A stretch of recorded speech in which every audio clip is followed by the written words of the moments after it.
Our DraftKings first call parlay. We've got 3 picks, all for tonight's 3 game sixes. I'm going to go with LeBron James to get a double-double tonight. He already has 2 in this 5-game series. He also has 5 in his last 10 postseason games. The truth of the matter is, they need him. They need him to show up tonight if they want to close out this series. Whether it goes 6 games, it goes 7 games, they need LBJ to be that primary scorer and to do it on both ends of the floor. I don't care if it's assists, rebounds, points. Find a way to get a double-double, alleviate some of the pressure off of Austin Reeves, who's just coming back. Okay, Stephen A., you have James Harden to get 7 or more assists. Why? I liked his aggression last game. I think he's heard all the noise about him in game 6s and 7s. And I think that he knows he has to do something. It ain't all about scoring, particularly with Donovan Mitchell as his backcourt mate. But he's got to make his contribution. He's got to be active. And I think this is the perfect way for him to do it as an assist guy. And I think he will in this game. Perk, you got Cade Cunningham scoring 30 or more. Why? Well, he just came off a 45-point performance protecting his house, and Cade is one of those guys that I trust. Is going to carry on to tonight. On the road, he's going to be aggressive. 30, he's going to get that in his sleep. He's not going to miss those free throws that he did in Game 5. He has found his rhythm. He's a student of the game. Watch his film. He's going to dissect the Orlando Magic. He's going to have over 30, and they're going to win this game heading back to Detroit for a Game 7. Okay, well then I think I already know your answer to the next question. But right now, the Magic lead that series 3-2. The game tonight in Orlando, are you higher on Cade Cunningham or Paolo Banchero? It sounds like you, Mr. Perkins, are higher on Cade. Is that true? It sounds right, Mrs. Shea, that I am high on Cade because I'm looking at the Detroit Pistons right now, and they have found something, right? They have found and got their tenacity back. And when you look at Cade, Cade is a guy that he is going to come, he's going to continue to produce. You're never going to question his outside shooting. When I think about Paolo, has he took his game to another level? Absolutely. But I don't know if I trust him more than Cade Cunningham to knock down outside shots. And both of these guys are still missing a reliable Robin. It's going to be a toe-to-toe battle. I'm going to tell you this.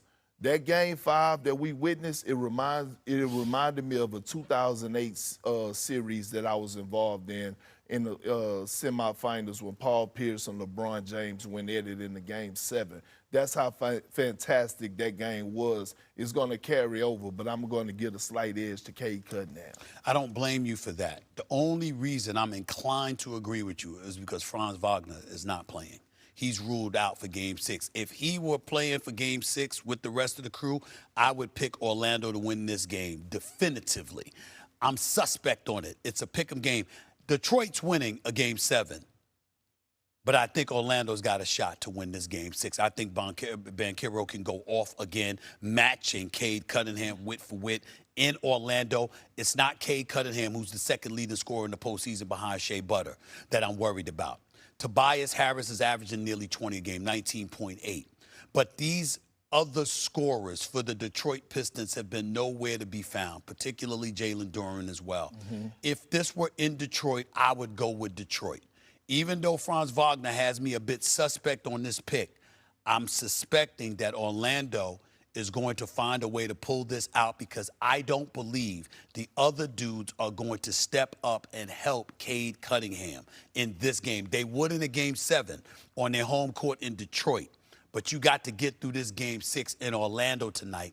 I think Orlando survives because they're at home. Well, I'm going to say this, too. I want to give a lot of praise and props, flowers, whatever you want to call it, to both of these teams. Right. Because it's giving me that 80s, 90s vibes when it comes to the physicality and the way these guys are competing at the highest level all across the board. Right. When you talk about guys, when you talk about Jalen Duren being non-existent, it's because of the physicality of Wendell Carter Jr. Yeah, but they were physical all year. They were. But what I'm saying is Orlando has matched that. Right. And what we're witnessing is we're witnessing 2 teams smell each other cologne. Okay. It's in Miyake or Bond number 9, but they in each other's face, in each other's grill, and this is what we've been missing. But when you are physical all year and your physicality is matched, the way to interpret that is that maybe you ain't as physical as we thought you were. Not just about Orlando being physical. We can look at it two ways. In the end, what it comes down to is this. JB Bickerstaff was my coach of the year. And let me tell you something right now. I don't blame him for anything that's happened. Mosley, who was on a hot seat, ain't no hot seat now. That man has done a hell of a job in this series, particularly with his adjustments. And Banchero has shown himself to be a star like we thought he was, no doubt about it, all right? My issue is with Detroit management. Beasley being gone might not be your fault, but Tim Hardaway Jr. being gone, Dennis Schroeder being gone, I mean, you can't lose those guys. If they have those guys, Orlando ain't winning this series. Yeah, but they was expecting S.A. Duncan Robinson to come in and fill a void, which we saw him do with the Miami Heat. They expecting Sua Thompson to take that leap. And you got to remember, leap, but Duncan Robinson, shooting the ball in South Beach is a little bit different than shooting it in Day 12. And I get that, but think about this: Jenkins was one of the best stories of the NBA because he came into the season on a two-way contract, and then they had to extend him. He's been non-existent, so they was banking on having faith in their young guys growing. But when you're trying to win playoff games, you can't be relying on youngsters. It really is a bad matchup for them. These youngsters, Banchero and Cade, both dropped 45 in Game 5. We'll see what they do in Game 6 tonight. To recap here tonight in the Game 6s, we are going to take LeBron James to get a double-double, James Harden to have 7 or more assists, and then Cade Cunningham to have 30-plus points. Those odds are plus 578 for a parlay on DraftKings Sportsbook right now. Get up, Nuggets and Timberwolves in Minnesota last night, shorthanded. T-Wolves looking for a knockout punch. And they got great performances, Shams, through this series from Jaden McDaniels and Terrence Shannon Jr. Jaden McDaniels, the only player in Minnesota Timberwolves franchise history with 30 points, 10 rebounds, 0 turnovers since Kevin Garnett. Look at the lefty jam from Shannon. Off one leg, too. T-Wolves with a 7-point early lead, 30 seconds left in the half. How about the defense? Stifled Tower. He took it personally. He wasn't a finalist for Defensive Player of the Year, and he showed it in this series. Go Bear or go home, says Rudy. Timberwolves a 7-point halftime lead, early third quarter, still at 7. Jokic, Murray, Jokic. Soft touch. Nuggets cut it to 5. They're hanging around. This one will cut it to 2, so Denver... Shams had it sort of right back where they needed it in the third quarter. You thought this is exactly where they were going to step up and take control, but Minnesota kept coming. This guy kept coming, Jaden McDaniels. He had 32 points, a career high. Look at DiVincenzo. He loves it. T-Wolves by 8. Fourth quarter, we got a little altercation. Look at Jokic and Jalen Clark. Allen fighting through the screen. Separated. Yeah, we'll show you another look at exactly what it is that got the frustration started. Right. And eventually led to this. Yeah, this gets a little, like, they've had it in this series, but watch, after fighting through the screen, Jokic doesn't like this. The shove sets Jokic off, so he's got to give a two-hand shove back, and then he's got his hands out. The smart thing, again, just like in the Knicks-Hawks game, was that no one threw any punches. It just was some shoving. And then it's Shannon Jr., three-pointer as the clock expires. Timberwolves up 8. Devo he had 24. Give me more from Shannon. Working hard in the painted area. Show me A-Rod. Show me A-Rod. Fired up. A minute to play. T-Wolves by 5. Watch this. Dagger. Bury it. Stare at him. He named names in this series, Sean. 5-year-old star. Right? T-Wolves will play the Spurs starting Monday. Here was the aftermath. Denver had the chance to pick who they wanted to play coming down the stretch, and they chose us. And we used that as a motivation all the way through preparation and through the series. They chose us. They didn't have to choose us. They chose us, and our guys were up for the challenge of that. How far away or not far away do you feel like you guys are from being, a championship contender? I mean, we just lost in the first round, so I think we are far away. Do you feel like changes or like what type of changes? I mean, that's not my decision, to be honest. Definitely, if we're in Serbia, we will all get fired. All right, that's a frustrated big man. And I got Shams, I got Allen, and I got the windman up early with us in L.A. And let's look at this from both sides quickly. I want to start with Jokic here, Wendy. As I said earlier this morning, my last night hosting the NBA for the network was Game 5 in Denver of the NBA Finals, a dominant win for the Nuggets, who win the championship. Jokic was overwhelmingly the best player in the league. And I left there thinking this team is going to be a problem for years to come. And since that time, they've won a combined total of nothing. What do we say about the Nuggets, and what do we say about Nikola Jokic and his future? Yeah, if you would have given a 4-year window and said how the Nuggets going to do in that 4-year window, you'd have said 2 titles or something. They haven't been back to a conference finals. Extraordinarily disappointing finish to this season, especially when they were given a golden pass to get through this round with Minnesota so banged up. Going into the future, they have dodged the luxury tax aggressively.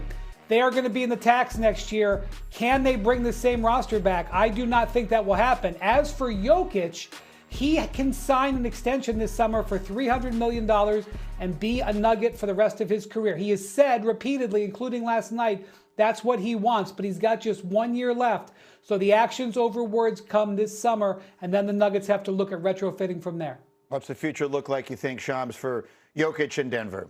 Greeny, Nuggets upper brass has been very confident really over the calendar year that they're going to get Nikola Jokic when it's time to sign an extension. From a business perspective, he was set to make more money this offseason compared to last offseason. So there's 100% confidence there in Denver, but there's no question, like Brian just alluded to, there's going to have to be roster tinkering. You have your best player, Nikola Jokic, come out and say that this team is not close.